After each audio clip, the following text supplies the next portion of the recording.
And welcome to another edition of South Texas Now. This is attorney and nurse practitioner Joe Flores saying hi to all my healthcare provider friends out there, and also welcoming some of the best guests in South Texas. And who better than the CEO of the county, a.k.a. the county judge, a.k.a. the person who really is invested here and does a full-time job. I'd like to say that about all politicians, but it is what it is. So we're going to roll up our sleeves. Part one, we talked about Judge Canales in a kind of roundabout way. Now we're going to really roll up our sleeves and find out why you should vote for her and why you should get involved in the county and all of the things that matter. So welcome, Judge. It's so good to have you. Thank you. Glad to be here. Before we started off camera, we were just never rehearsed, but kind of seeing what we were going to talk about. Yeah. And I'd like to introduce you again to the county and what you're doing philanthropically and also for the county. And not only that, a typical day in the life. So everybody grab their popcorn, their pickles, and their soda. We're going to get right into it. Can you reintroduce yourself to everybody? I know a lot of people know you already. Sure. Barbara Canales, born and raised here in Corpus Christi, actually born at what is now Christus Bond Shoreline. And we were just visiting with a friend who said, was your grandmother the one that delivered you? And I said, no, Dr. Cleo did not deliver me, but she was in the room when I was born. And I have a wonderful legacy of having family raised here, 5 children of my own that went to the same high school that I did, and my parents. So this is an important place for the Garcia/Canales family. And we have been a family of service, Joe, a family that has been involved with Del Mar College, been involved with community organizations like LULAC, of course, Dr. Hector, who started the American GI Forum. Amen. I myself have interests that are wide-ranging, and you may not know this. We haven't really talked about this much, but I'm a lover of the arts. I love all the arts, music, dance, paintings, and I have been involved with the Art Museum of South Texas for a while now, and the Dr. Clotilde P. Garcia Spanish Colonial Art Gallery is there. And for those of us that are very proud of our rich cultural heritage here in South Texas, it's a wonderful place to go. You may miss it if you've never meandered through there, because it is in a corner, but I invite you to go and see how beautiful the Latin American art collection from this very special time period is. And I've seen young girls there on their knees praying before. I've seen people crying because it's an emotional room. It's because its foundation is religious.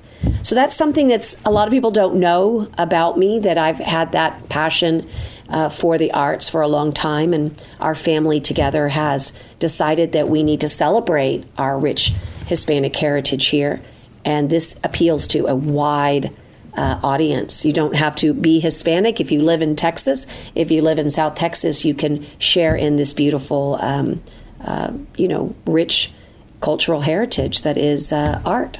Well said. And I've been there with you in the audience, and I've been there. One of the greatest compliments I think you told my daughter was, she has it. She has it. Yes, and it was a great night. And my daughter always really, really and truly looked up to your daughter, Natalie. And I remember your speech as a leader in the ballet, and you were saying, I'll miss those times, always coming and leaving her off, and it got emotional, because we all are invested in that. Well, in our children, right? So I was thinking the other day, there's probably only one sport I think my kids did not do, which was wrestling, unless home wrestling counted. There was plenty of that growing up with the 5 kids, but I think that being invested in your schools. I was the PTA president at Ray High School, always involved in their extracurricular activities, whether it was sports or Girl Scouts, Cub Scouts, debate, ballet. It really was a wonderful way to really see your community from the position of both strengths and weaknesses, right? We get to see where we're needed. And that's what took me to move from, if you will, from a position of I want to be involved at the community level. And I changed that to I want to be involved in the way that government can make big changes, big impacts. Through grassroots. Through grassroots. So you may remember this. In 2002, I ran for the Senate and did not prevail. But a valiant try. It was a great experience. And then I sat away from the political, always helping other candidates, but I had a desire to serve in a way that could use my background and experience. And since we're kind of reintroducing me, you'll remember that I am a Longhorn from the University of Texas at Austin, and had the ability to really excel in math and science at a young age. I loved studying in general, but math and science was my thing. So I went into the field of engineering and then went straight into law. And so I've used both my engineering degree and my law degree in a way to make an impact in my community. You have an oil and gas company, too. Well, I used to. When I became the county judge, I have made county judge office, my elected position, a full-time job. But yes, I've actually put those hard hats on. Our company has drilled wells. We've been both in the exploration business, the production business, and then later in my career, I really helped landowners and help them understand how they contract with other oil and gas companies. So many Hispanics took a bite on oil and gas sometimes with their land, didn't understand what was going on. They didn't understand. And then they got taken advantage of in many situations. And in others, it's just a matter of understanding how to make that best agreement, right? It can be good for both sides, sure, but you got to have someone that you trust. So I used that experience, and I was able to bring that to an application to become the port commissioner. And this was, of course, back in 2013. But I had a great experience there. And so I served for 6 years as a port commissioner. And I was the only one that spoke Spanish. And at the time, I was able to travel to Latin America because the oil and gas industry was expanding into Mexico, the Eagle Ford Shale. And I was really there at a time that was very exciting. So we had both Eagle Ford Shale and Permian Basin. And today, Joe, we are the #1 crude export port in the nation. And I believe that my experience there helped me want to help my county bring these types of high-paying jobs to our community. I wanted to expand it so that the rural community could also benefit, so that we could make certain that we had the right programs at the university and the community college level, the right apprenticeships, so that our young people could come straight out of high school if they wanted to and work for a great company while still going to college or going to get a vocational degree. That's a success right there. It was exciting time. I got to serve as an officer. I got to understand the dollars and cents of it, the security of the port, the homeland security, that is. I got to understand how the military relies on our port. It gave me an opportunity to see things at a high level. And then I said, wait a minute. If we're going to see our community get lifted up, let me take this energy and this passion that I have and this background and experience, and let's go fight for our people at the county level. And in 2018, I ran for office, and we were successful.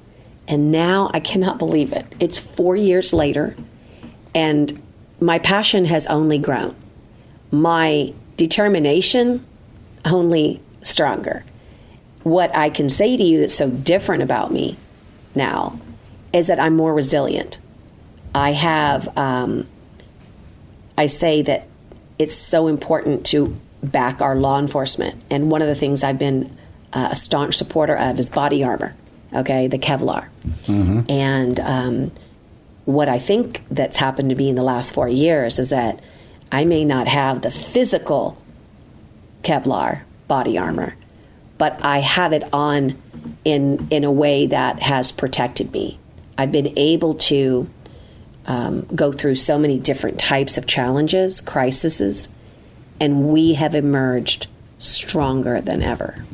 Well, speaking of Kevlar, before we break, I'd like to guide the audience, kind of a segue into what we're going to talk about in the half. Okay. Is about a typical day in the county judge's office. I like that. And what are the greatest challenges you face? Sometimes we're looking at the enemy without, but within, sometimes there's a lot of, and it's public record. Sure. You have faced some challenges. Absolutely. Particularly one of your sharpest critics has been Judge Joey Gonzalez, now county commissioner. Yes. And you all have had some roundabout kind of disagreements. And we've also agreed on more things than we've disagreed on. Now that's what I want to get into, is that everybody just thinks it's so polarized. Right. We all, look, when you go to the grocery store and you're checking out and you're putting all your things on and you look over, your eye kind of glances and you see the National Enquirer. You see all the tabloids, right? All the sensational headlines. Right. And you look, right? Because we're programmed as human beings to be interested. But you keep putting your groceries back because you know that's not real. You know that that's fantasy. It's not rooted in reality. And what I think that the people want to know and should know is that in 4 years, we've probably tackled 3,000 agenda items. 3,000. And when you look at the ones that we've had disagreement on, it's under 2 dozen. And that's good and healthy. Can you imagine if everybody just agreed all of the time about everything and there was no dissent or no situation where you didn't have an opposite perspective? That would be like robot land, right? Now you want a court to achieve great things together, and we have. But let's talk about in a little bit about where we see disagreement, because I think that when you hear the truth, you'll see that I'm holding the line for you. Well, we're going to come back, and she is the Nueces County judge.